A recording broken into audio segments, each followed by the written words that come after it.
오늘 10위는 이곳으로 먼저 갑니다. 이 캄보디아 현지 분위기가 꽤 심상치가 않습니다. 60여 명, 피의자 60여 명 말고도 추가로 우리 정부 당국이 귀국 조치를 시켰지만 캄보디아 쪽은요.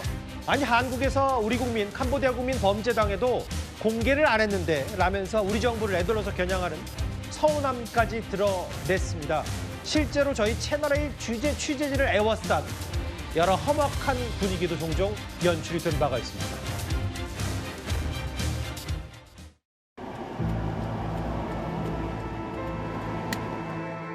사상의 캄보디아에서 얘기를 좀 받아올려.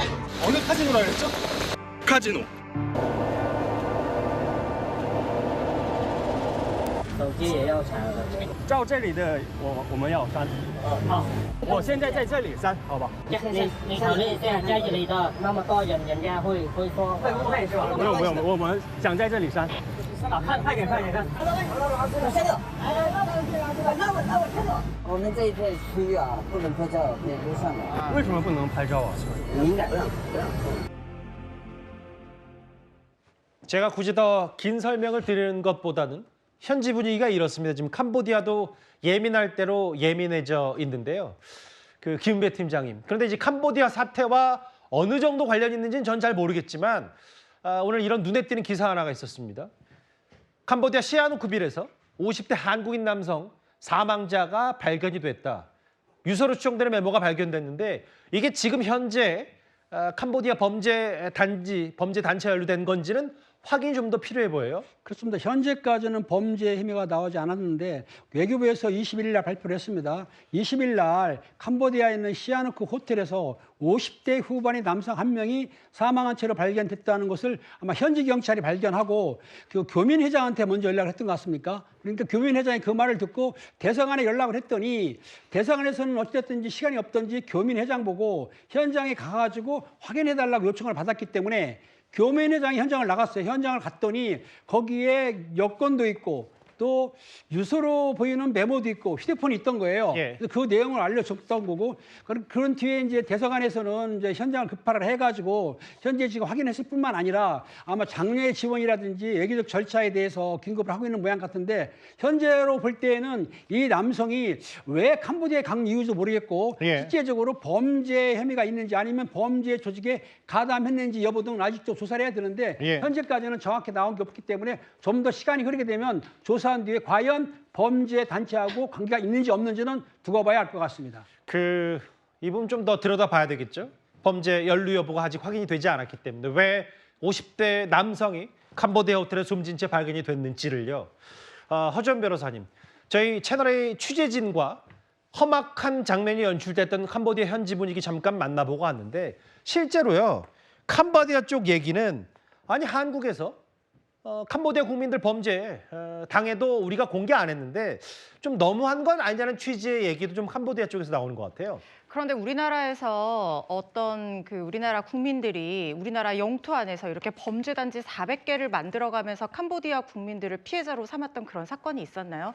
제가 아는 한 없습니다. 예. 이거는 정말 초유의 초국가적 어떤 글로벌한 어떤 범죄 조직의 그 상황이라고 볼 수 있고 그 본진이 일단 캄보디아에 있는 거예요. 그리고 캄보디아에서 지금 이럴 때가 아닙니다. 캄보디아에서 프린스 그룹이 지금 이 범죄 조직의 배후로 지목이 되어 있는데 예. 그 천지가 캄보디아 사람이고 캄보디아 집권당의 가장 강력한 후원자로 알려져 있는 인물이고 국왕으로부터 굉장히 명예로운 칭호까지 받은 인물이에요. 지금 미국과 영국에서는 이 사람에 대한 제재를 발표하기도 했습니다. 그렇다고 하면 캄보디아가 코리안 데스크 설치도 거부하고 우리 땅만 어떻게 보면 우리 땅에서 일어난 범죄지만 외국인 간의 범죄가 아니냐 지금 이렇게 얘기할 때가 아니라는 거예요. 예. 범죄의 온상이 되는 본인의 영토가 범죄의 온상이 되고 있고 범죄 단지가 400개 정도 건설될 동안 캄보디아 현지에서 예. 경찰들이 과연 이걸 몰랐을까요? 그리고 제가 현장에서 보이스피싱 사건 실무를 하다 보면 굉장히 답답한 부분이 뭐냐면요. 예. 진짜 돈을 뺏기는 피해자가 있고 정말 뭐 집에 수술비가 없고 뭐 급하게 돈이 필요해서 이 전달책이나 유인책 이런 것들로 활동하는 현지에서 활동하는 이 미필적 고위 고의에 의한 가담자가 있습니다. 이 단순 가담자들이 결국에 우리나라에서 잡히고 처벌받고 자기들이 없는 돈 긁어 모아서 피해자들에게 피해 배상해주고 형량 낮추고 이런 식인데 예. 이 보이스피싱 범죄가 그동안 근절되지 않았던 이유는 뭐냐면 본진이 외국에 있었기 때문이에요. 본진을 잡아야지 해결이 되는데 계속해서 수적으로 부릴 사람들이 범죄에 가담하고 피해를 양산하고 예. 이런 결과로 이어졌는데 그 본진이 중국에 있다가 지금 캄보디아에 이렇게 400개 범죄 단지로 형성이 되어 있는 상황인 거거든요. 예. 그리고 심지어 우리나라 현지에서 단순 가담자들을 부리는 것이 아니라 이제는 캄보디아 현지로 유인을 해서 알겠습니다. 쓰고 필요 없으면 고문하고 이런 식으로 지금 범죄가 진행이 되어 왔잖아요. 그렇다고 하면 캄보디아뿐만 아니라 동남아 국가들, 미국, 영국, 우리나라 지금 전 세계적으로 공조를 해서 이 보이스피싱, 로맨스 스캠 사기단의 본진을 뿌리 뽑아야지 이 범죄가 근절되는 상황이기 때문에 캄보디아에서도 적극적인 협조를 해야 되는 상황이라 생각됩니다. 저희 채널의 취재진이 캄보디아 시아누크빌 현지에서요. 이 범죄 단지 내부에 일하는 사람과 접촉할 수 있었습니다. 이런 증언을 했습니다. 자원에서 온 사람의 건강 상태는 양호한 편입니다. 맞거나 죽임당하는 사람들은 보통 범죄 조직의 레드라인을 넘었기 때문입니다. 사기 대상자 정보를 다른 단지에 팔든가 봉급을 올려달라고 항의한 사람, 속아서 단지에 들어왔는데 범죄 집단에 굴복하지 않는 사람, 사기에 가담 안 한 사람, 세뇌가 소용없는 사람들은 살해당합니다. 저희가 음성 대역을 통해서 한번 재구성을 해봤는데 이른바 레드라인이라는 표현이 나왔어요. 김은배 팀장님. 범죄 집단에 굴복하지 않는 사람, 사기에 가담하지 않는 자, 세뇌가 소용없는 사람. 이게 어찌 보면 당연한 상식적인 행동을 하는데 이런 사람들을 구타 혹은 살해했다. 너무나 끔찍합니다. 그렇습니다. 지금 내용을 보게 되면 실제적으로 거기에서 납치하거나 유인된 피해자긴 피의자들을 데리고 범죄에 사용하기 위해서 교육을 시키거나 세뇌를 시키는데 예. 자기 말을 안 듣지 않으면은 레드라인을 설정해가지고 말 안 듣는 사람들은 살해한다는 얘기인데 이 진술이 사실상은 뭐 정확한지는 모르겠지만 일단은 범죄 조직들이 볼 때에는 어떤 사람이든 간에 캄보디아를 유인해서 왔어요. 그러면 자기 조직의 하부책으로 쓸 건데 뭐 예. 통역을 하던 아니면 뭐 콜센터를 운영하든 간에 그런데 가지고 데려온 사람이 말을 안 듣는다 그러면 어느 정도 구타나 폭행 같은 것도 하지만은 심지어 살해까지 한다면은 상당히 좀 중요한 사건이거든요. 그런데 이 내용을 지금 진술하고 있습니다. 그러면 정부에서는 이 내용을 듣고 알고 있다고 한다면 실제적으로 저런 걸 하지 못하도록 캄보디아 경찰하고 공조를 해서 해야 되는데 불구하고 아직까지는 그렇게 하지 못했어요. 어찌됐든 간에 지금 정식적으로 저런 내용이 나왔다고 한다면은 저런 내용을 토대로 해가지고 좀 더 강력한 수사를 해야 될 것으로 생각이 듭니다. 예, 레드라인 넘으면 당한다. 이런 행동들 구타 혹은 살해 대상이 된다. 뭐 자발적으로 넘어온 사람과 별개로 이런 처분을 받는다는 게 꽤 충격적이고요. 일단 캄보디아 현지 상황은 이렇습니다. 여전히 뒤늦게 새롭게 알려지는 범죄 행각들도 속속 드러나고 있는데 우리 정부도 빨리 수습을 해야 되겠죠? 다음 화면을 보겠습니다. 최진병 교수님, 네.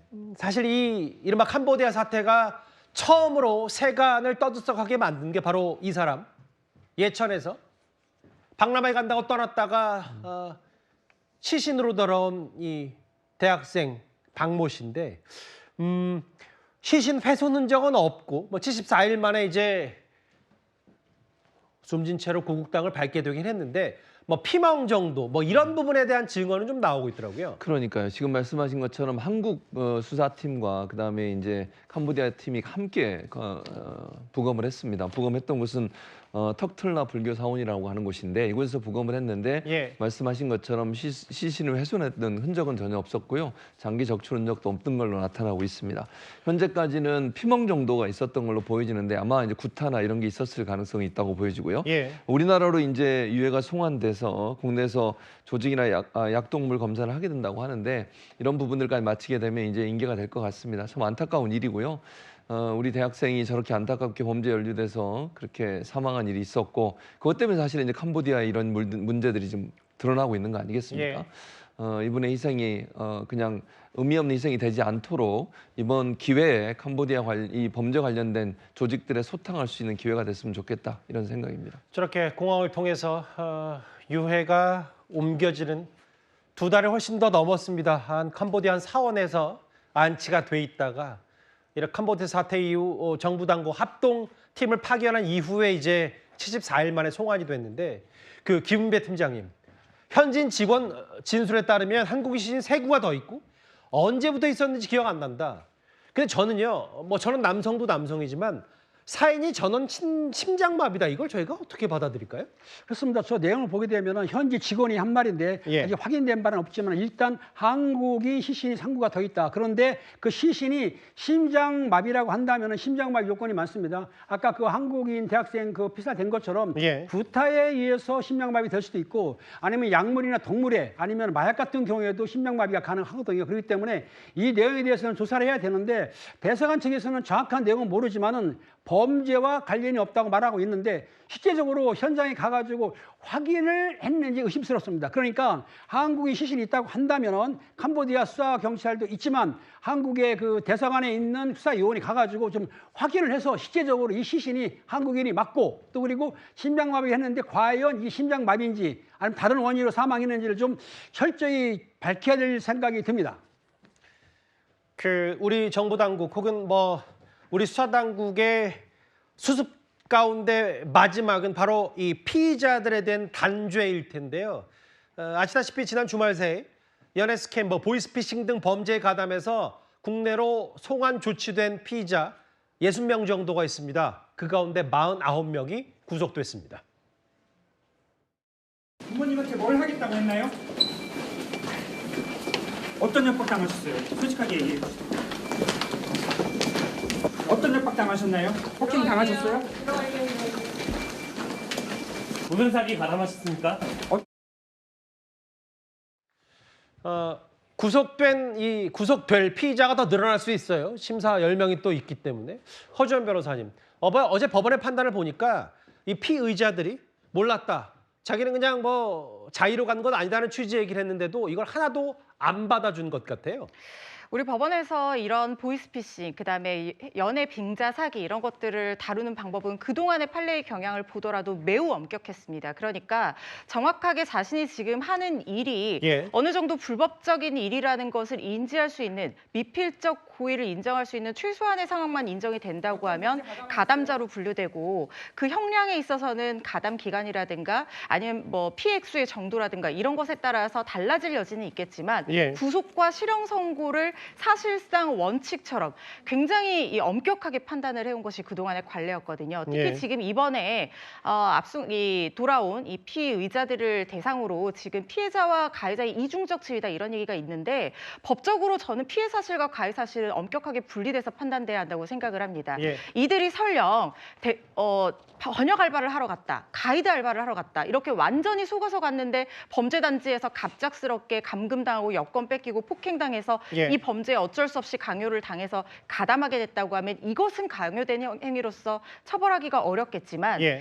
통장을 대여해준다. 단기간에 통장 대여해주면 1%에서 3%, 많게는 50%까지 고수익 떼주겠다라고 하는 것은 내가 하는 행동이 정확히 뭔지는 모르겠지만 불법적인 일이라는 것을 누구나 인지할 수 있는 상황이거든요. 그렇죠. 이게 바로 미필적 고의라는 것이고 이게 바로 그동안 우리 법원에서 이들을 보이스피싱 가담자로 보고 처벌을 엄격하게 해왔던 그 기준입니다. 그렇기 때문에 지금 영장실질심사 추가로 더 진행되고 있는 사람들도 구속 가능성 상당히 높아 보이고요. 그러게요. 이들의 가해 사실은 당연히 엄격하게 처벌돼야 되는 것이고 이들이 폭행당하고 그 과정에서 감금당하고 협박당했다면 그 가해자들에 대한 처벌을 또 따로 물어야 되는 그런 부분이라는 생각이 듭니다. 항변이 안 통했어요. 대부분 구속이 됐습니다. 국내로 송환 조치된 그 피의자들 말입니다. 12 캄보디아 사태 속보 얘기 하나하나 짚어봤습니다.